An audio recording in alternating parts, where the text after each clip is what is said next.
For my country outline, I decided to research Iran, which is very different from Mexico. The republic follows a theocratic system of government with ultimate political authority, vested in a learned religious scholar referred to commonly as a supreme leader, who, according to our constitution, is accountable only to the Assembly of Experts, a popularly elected 86-member body of clerics. Mexico is a country that uses democracy and leaders elected by the people, and also Mexico is a country where the church is completely separated from the government in its practices, as opposed to Iran, whose government follows the Islamic religion. I feel that Mexico is right regarding this, and that the government should be completely separated from religion, and everyone should be free to practice whichever religion they like. Iran is a country that has always had a lot of problems with other nations, like the time when a group of Iranian students seized the U.S. Embassy in Tehran in November 1979 and held embassy personnel hostages until mid-January 1981.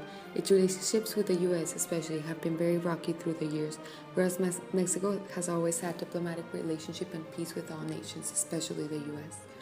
Iran has always wanted to have nuclear warheads, being the reason why they had sanctions imposed on the country, while Mexico has never showed interest in getting nuclear warheads or going into war. Iranians have a lot less freedoms than Mexicans, including the fact that satellite dishes are illegal there, and they have state-run broadcast media with no private independent broadcasters, both of which are freedoms that Mexicans do have. Abortion and drug laws are very similar in Mexico and Iran, where you are allowed to abort if the pregnancy would threaten the mother's life, and all drugs except caffeine, tobacco, and alcohol are illegal. Iranians kill off homosexuals, which I think is very wrong of them, considering that the human rights state that everyone has the right to their own sexuality. In Iran, women are constantly discriminated and aren't allowed to travel alone, get a divorce, or have a child custody, whereas in Mexico they are allowed to do all those things and even run for president, which is what happened in the last presidential election. Mexico does fit the trend portrayed in the movie Snowpiercer, where the lower class is completely disregarded by everyone and barely has any rights. They don't have the opportunities and access to education that the upper class has. I know that there are a lot of injustices in the Mexican society, and I wish that we could change it, starting with giving the lower class proper education so they can get farther in life. The difference with the train in the movie and Mexican society is that Mexican's government doesn't follow Darwin's beliefs of social determinism, so by the book, or spark a revolution so their own citizens die. There are no population limits in Mexico, while the train in the movie can only hold so much people, so the government has to kill off some people through revolutions. Medicine, which is a career I wanted to study my whole life, has a lot of ethical issues attached to it. Before becoming doctors, medical students in the United States take an oath stating that they will have solidarity with other medical teachers and physicians. They will be benevolent towards patients. They won't assist suicide or abortion unless it's legal for them to do so. They will leave surgery to surgeons. They won't harm or seduce patients, and they will maintain confidentiality.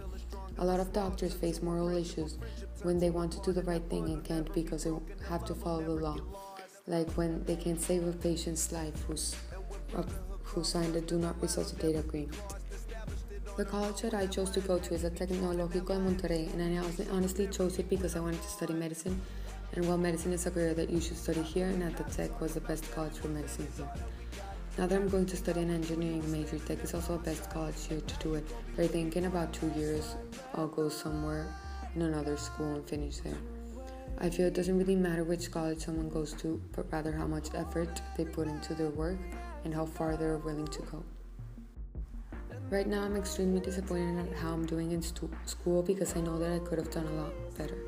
I love my family and feel that my relationship with them are very good, considering that I'm very close to everyone in my family. For now, my sister and my cousin are one of my best friends, and I consider family very important. I'm not really close to everyone in my group of 28 friends, but I do have about 3 or 4 people who I consider my closest friends, and I know that they will always be there for me. I have no idea what I'm going to do with my life in the future, and honestly I don't like talking about it because I haven't figured it all out yet, and I'm afraid that I never will. For now, I'm going to study biotechnical engineering because I really like math and science, especially biology and things that have to do with the human body, but I don't want to be a biomedical engineer. Maybe in the future I would like to develop pharmaceutical drugs that would help a lot of people rather than being a doctor and helping a few. I would like to get married someday and have no more than 3 kids. I'd like to travel the world, learn as much as I can, and always keep learning. I hope to be happy in the future, nothing else.